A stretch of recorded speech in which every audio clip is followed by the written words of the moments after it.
안녕하세요. 미국 주식을 읽는 남자 미익남입니다. 오늘 분석할 기업은 메타 플랫폼스, 티커 MTA입니다. 메타는 페이스북, 인스타그램, 왓츠앱, 스레드까지 가진 세계 최대급 광고 플랫폼 기업입니다. 그런데 최근 시장이 메타를 보는 시선은 조금 복잡합니다. 광고 본업은 여전히 강합니다.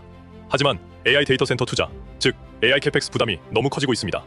오늘은 현재가 $539 기준으로 메타가 지금 사도 될 만한 구간인지, QE 실적과 EPS, 광고 성장, CAPEX 부담, 그리고 5년 평균 PER 기준, 적정 주가까지 정리해보겠습니다. 이번 분석은 메타가 공개한 Q2 2026 earnings 프레젠테이션을 기준으로 보겠습니다. 핵심 질문은 하나입니다. 메타, 지금 사도 될까? 먼저 한 줄 결론부터 말씀드리겠습니다. 광고 본업은 강합니다. 문제는 AI 투자비입니다. 메타의 광고 매출은 전년 대비 27% 성장했습니다. 일간 활성 사용자, DAP도 3.60억 명, 약 36억 명 수준입니다. 즉, 사람들이 메타 플랫폼을 떠나고 있다거나 광고 사업이 무너지고 있다고 보기는 어렵습니다. 하지만 문제는 비용입니다. Q2 2026분기 CAPEX는 31.08B달러였고 2026년 YTD CAPEX는 50.92B달러까지 증가했습니다. AI 데이터 센터, GPU, 서버, 전력 인프라에 엄청난 돈이 들어가고 있는 겁니다. 그래서 메타의 핵심은 단순히 광고가 잘 되느냐가 아닙니다. AI 투자가 실제 매출과 이익으로 얼마나 빨리 돌아오느냐, 이걸 증명해야 메타가 다시 높은 프리미엄을 받을 수 있습니다. 먼저 한 줄 결론부터 말씀드리겠습니다. 광고 본업은 강합니다. 문제는 AI 투자비입니다. 메타의 광고 매출은 전년 대비 27% 성장했습니다. 일간 활성 사용자, DAP도 3.60억 명, 약 36억 명 수준입니다. 즉, 사람들이 메타 플랫폼을 떠나고 있다거나 광고 사업이 무너지고 있다고 보기는 어렵습니다. 하지만 문제는 비용입니다. Q2 2026분기 CAPEX는 31.08B달러였고 2026년 YTD CAPEX는 50.92B달러까지 증가했습니다. AI 데이터 센터, GPU, 서버, 전력 인프라에 엄청난 돈이 들어가고 있는 겁니다. 그래서 메타의 핵심은 단순히 광고가 잘 되느냐가 아닙니다. AI 투자가 실제 매출과 이익으로 얼마나 빨리 돌아오느냐, 이걸 증명해야 메타가 다시 높은 프리미엄을 받을 수 있습니다. 메타는 크게 5가지 축으로 볼 수 있습니다. 첫 번째는 페이스북입니다. 글로벌 SNS의 대표 플랫폼입니다. 두 번째는 인스타그램입니다. 릴스, 스토리, 피드 광고가 핵심입니다. 세 번째는 왓츠앱입니다.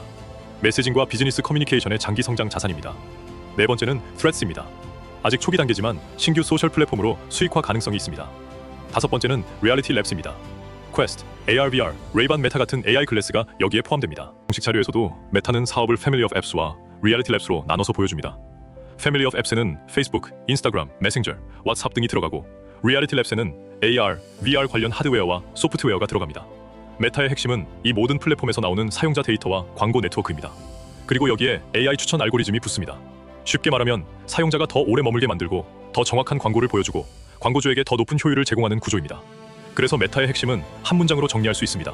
광고 플랫폼과 AI 추천 알고리즘의 결합, 이게 메타의 본질입니다. 이제 최근 실적을 보겠습니다. Q2 2026 실적은 한마디로 매출은 강했지만 이익과 현금 흐름은 부담스러운 실적이었습니다. 매출은 60.801B달러였습니다. 전년 Q2 2025의 47.516B달러 대비 큰 폭으로 증가했습니다. 광고 매출은 59.363B달러였습니다. 전년 Q2 2025 광고 매출 46.563B달러와 비교하면 약 27% 성장입니다. DAP는 3.60B명입니다. 공식 자료 3페이지를 보면 Q2 2026 총 매출이 60.801B달러로 표시됩니다.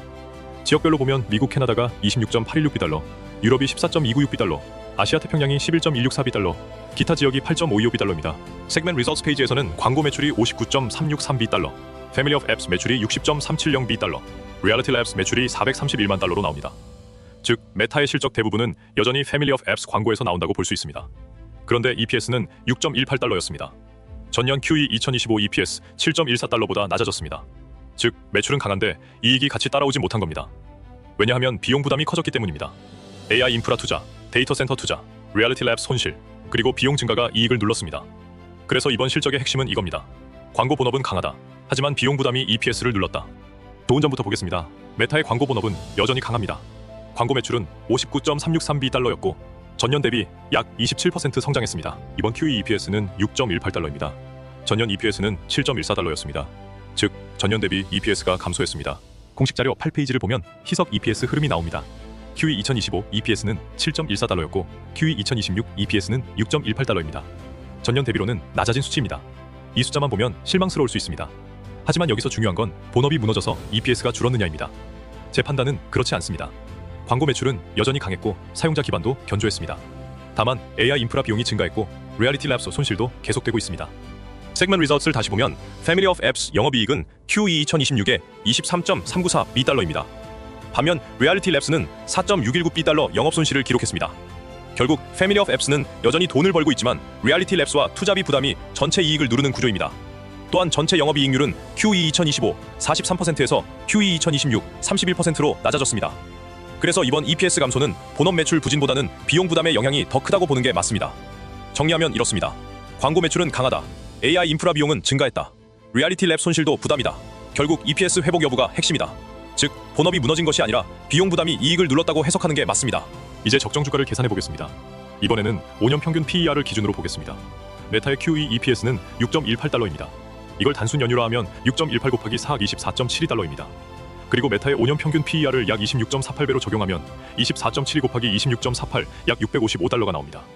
즉 Q2 EPS 연율화 기준 적정 주가는 약 655달러입니다. 현재가 539달러와 비교하면 상승 여력은 약 21% 정도입니다. 그리고 TTM EPS 27.50달러를 기준으로 계산하면 27.50 곱하기 26.48 약 728달러가 나옵니다. 다만 728달러는 상단 참고 시나리오로 보는 게 맞습니다. 왜냐하면 지금 시장은 메타의 과거 이익보다 앞으로의 AI 투자비와 FCF 부담을 더 크게 보고 있기 때문입니다. 그래서 이번 영상에서는 이렇게 정리하겠습니다. 기준 적정가 약 655달러, 상단 참고가 약 728달러, 수익성과 현금 흐름을 같이 보겠습니다. 메타의 매출은 60.801달러입니다. 광고 매출은 59.363달러입니다. EPS는 6.18달러입니다. 현재 PER은 약 19.6배입니다. 여기까지만 보면 수익성은 여전히 좋습니다. 하지만 문제는 현금 흐름입니다. FCF는 784M달러까지 줄었습니다. 메타 규모를 생각하면 상당히 낮은 수준입니다. 공식 자료 15페이지를 보면 영업 현금 흐름은 31.862B달러였습니다. 하지만 유형자산 투자 30.116B달러와 금융리스 원금 지급 962달러를 차감하면 프리 캐시플로우는 784달러까지 줄어듭니다. 그리고 CAPEX를 보면 부담이 더 명확합니다. 공식 자료 9페이지에서는 Q22026 카펙스가 31.078B달러로 나옵니다. 전년 Q2 2025의 17.012B달러와 비교하면 크게 증가했습니다. 2026년 누적 기준으로도 50.918B달러입니다. 이 말은 메타가 벌어들이는 현금 상당 부분을 AI 데이터 센터와 인프라에 쏟아붓고 있다는 뜻입니다. 물론 AI 데이터 센터 투자는 미래 성장의 씨앗이 될 수 있습니다. 하지만 단기적으로는 FCF를 강하게 누릅니다. 그래서 메타의 핵심 체크 포인트는 단순합니다. AI 투자비가 언제부터 다시 현금 흐름으로 돌아오느냐. 이게 확인되면 메타는 다시 프리미엄을 받을 수 있습니다. 반대로 이게 늦어지면 주가는 계속 할인받을 수 있습니다. 메타의 자본 효율은 아직 강합니다. ROE는 약 32.93%, ROIC는 약 29.80%, WACC는 약 10.58%입니다. 여기서 핵심은 ROIC와 WACC의 차이입니다. ROIC는 회사가 투입한 자본으로 얼마나 벌고 있는지를 보여주는 지표입니다. WACC는 그 자본을 조달하는 데 드는 비용입니다. 메타는 ROIC 29.80%가 WACC 10.58%보다 훨씬 높습니다. 즉, 현재까지는 자본 비용보다 훨씬 높은 수익률을 내는 기업입니다. 이건 좋은 신호입니다. 다만 앞으로가 중요합니다. AI 투자 규모가 너무 커지고 그 투자에서 충분한 수익이 나오지 않는다면 ROIC는 내려갈 수 있습니다. 그래서 지금 메타는 이렇게 볼 수 있습니다. 현재는 고 ROIC 기업. 단 AI 투자 회수율이 낮으면 자본 효율도 훼손 가능. 이 부분의 ROE, ROIC, WACC는 메타 공식 실적 자료에는 직접 나오지 않는 외부 참고 지표입니다. 공식 자료에서는 대신 영업이익률, 순이익, CAPEX, FCF 흐름을 통해 수익성과 투자 부담을 확인하는 게 좋습니다. 메타의 성장 포인트는 많습니다. 첫 번째는 AI 광고 효율 개선입니다. AI가 광고 타겟팅, 추천, 광고 소재 최적화를 개선하면 바로 광고 매출과 수익성에 연결됩니다. 두 번째는 인스타그램과 릴 성장입니다. 릴스는 숏폼 영상 경쟁에서 여전히 중요한 자산입니다. 세 번째는 트레스 수익화 가능성입니다. 트레스는 아직 본격적인 수익화가 초기 단계지만 장기적으로 광고 재고를 늘릴 수 있습니다. 네 번째는 왓츠앱 비즈니스입니다. 왓츠앱은 글로벌 메시징 플랫폼이고 기업용 메시징과 결제, AI 상담으로 확장될 수 있습니다. 공식 자료 10페이지를 보면 Family Daily Active People, DAP는 Q2 2026 기준 3.60 B명입니다. Q2 2024에 3.27 B명에서 꾸준히 증가해왔습니다. 즉, 메타의 사용자 기반은 여전히 매우 강합니다. 또 ARPP, 즉 사용자당 평균 매출은 Q2 2026에 16.86달러로 나옵니다. Q2 2025에 13.65달러보다 높습니다. 사용자 수와 사용자당 매출이 함께 개선되고 있다는 점은 긍정적입니다. 다섯 번째는 AI 에이전트와 비즈니스 AI입니다.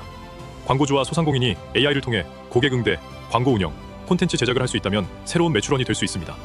여섯 번째는 레이반 메타와 AI 글래스입니다. 아직은 장기 옵션이지만 스마트폰 이후 인터페이스 경쟁에서 의미 있는 자산이 될 수 있습니다. 정리하면 성장 포인트는 많습니다. 하지만 핵심은 하나입니다. AI가 광고와 신규 매출로 얼마나 연결되는지 이걸 증명해야 합니다. 경쟁사와 비교해보겠습니다. 알파벳은 검색 광고, 유튜브, 제미니가 강점입니다. 광고와 AI에서 메타와 직접 경쟁합니다. 마이크로소프트는 애슐, 코파일럿, 오픈AI가 강점입니다. 특히 기업용 AI 수익화가 가장 명확한 기업 중 하나입니다. 애마존은 AWS, 광고, AI 인프라가 강점입니다. 클라우드와 광고를 동시에 가지고 있습니다. 틱톡은 숏폼 영상 경쟁자입니다. 인스타그램 릴스와 사용자의 시간을 두고 경쟁합니다. 애플은 디바이스 생태계와 개인정보 정책이 강점입니다. 광고 추적 제한 같은 정책은 메타에게 리스크가 될 수 있습니다. 여기서 메타의 강점은 명확합니다. 초대형 사용자 기반, 광고 데이터, AI 추천 알고리즘. 다만 약점도 있습니다. MSFT는 AI 인프라를 애슈로 직접 할 수 있습니다. 메타는 AI를 활용해 광고 효율을 높이는 구조입니다. 이 차이가 중요합니다. 그래서 시장은 메타에게 묻고 있습니다. AI에 이렇게 많이 투자하는데 그 돈이 언제 매출과 현금 흐름으로 돌아오느냐. 좋은 기업이지만 리스크도 분명합니다. 첫 번째는 AI 카펙스 부담입니다. 두 번째는 CAPEX 증가입니다. 공식 자료 기준 Q2 2026 카펙스는 31.078B달러이고 2026년 YTD 히어피스는 50.918B달러입니다. 세 번째는 FCF 급감입니다. FCF가 784달러로 줄었습니다. 네 번째는 EPS 전년 대비 감소입니다. Q2 2025 ESP 7.14달러에서 Q2 2026 6.18달러로 낮아졌습니다. 다섯 번째는 리얼리티 랩스 적자입니다. Q2 2026 리얼리티 랩스 영업 손실은 4.619B달러입니다. 여섯 번째는 규제와 소송 리스크입니다. 개인정보, 청소년 보호, 반독점 이슈는 계속 봐야 합니다. 일곱 번째는 AI 투자 회수율 불확실성입니다. 비용 구조도 봐야 합니다. 공식 자료 5페이지를 보면 Q2 2026 매출 대비 R&D 비중이 36%까지 올라와 있습니다. AI와 인프라 투자가 커지는 구간에서는 비용률이 높아질 수밖에 없습니다. 메타의 핵심 리스크는 광고가 약하다는 게 아닙니다. 광고는 여전히 강합니다. 진짜 리스크는 이겁니다. AI 투자 회수 시점이 불확실하다. 이게 시장이 메타를 할인하는 가장 큰 이유입니다. 그럼 매수 구간은 어떻게 볼까요? 먼저 700달러 이상은 상단 적정가 근처입니다. 이 구간은 기대가 많이 반영된 구간입니다. 650달러에서 700달러는 5년 평균 PER 기준 적정가에 도달한 구간입니다. 540에서 650달러는 적정가 하단에서 평균 PER 구간입니다. 500달러에서 540달러는 분할 매수 가능 구간입니다. 470에서 500달러는 1차 관심 구간입니다. 450달러 이하는 매력이 증가하는 구간입니다. 분할 매수 전략은 이렇게 볼 수 있습니다. 1차는 500달러에서 540달러 구간에서 30%, 3차는 450달러 이하에서 40%. 현재가가 539달러라면 1차 분할 매수 구간의 상단입니다. 그래서 공격적인 투자자는 일부 접근 가능하지만 보수적인 투자자는 500달러 이하를 기다리는 게 더 편합니다. 한 줄로 정리하면 보유자는 계속 보유, 신규 매수자는 540달러 이하부터 분할 접근. 이렇게 보는 게 가장 현실적입니다. 최종 판단입니다. MET에는 좋은 기업입니다. 하지만 핵심은 AI 투자 회수율입니다. 광고 매출은 59.363B달러였습니다. 패밀리 DAP는 3.60B명까지 늘었습니다. Q2 EPS는 6.18달러입니다. 5년 평균 PER 기준 적정가는 약 655달러입니다. 반면 Q2 2026 CAPEX는 31.078B달러, FCF는 784달러까지 줄었습니다. 즉, 좋은 점과 부담이 같이 있습니다. 메타는 광고 본업이 강하고 자본 효율도 아직 좋습니다. 하지만 AI 데이터 센터 투자가 너무 커지면서 단기 FCF와 EPS에는 부담이 생기고 있습니다. 그래서 제 결론은 이렇습니다. 보유자는 계속 보유 가능. 신규 매수자는 540달러 이하부터 분할 접근. 다만 앞으로 반드시 봐야 할 것은 하나입니다. AI 투자가 실제 광고 효율, 신규 매출, 그리고 현금 흐름으로 연결되는지. 이게 확인되면 메타는 다시 프리미엄을 받을 수 있습니다. 반대로 확인이 늦어지면 좋은 기업임에도 주가는 계속 흔들릴 수 있습니다. 오늘 영상은 여기까지입니다. 도움이 되셨다면 구독과 좋아요 부탁드립니다. 구독과 좋아요는 더 좋은 콘텐츠를 만드는 힘이 됩니다. 감사합니다. 미국 주식 핵심 흐름을 쉽게 알려주는 미익남이었습니다.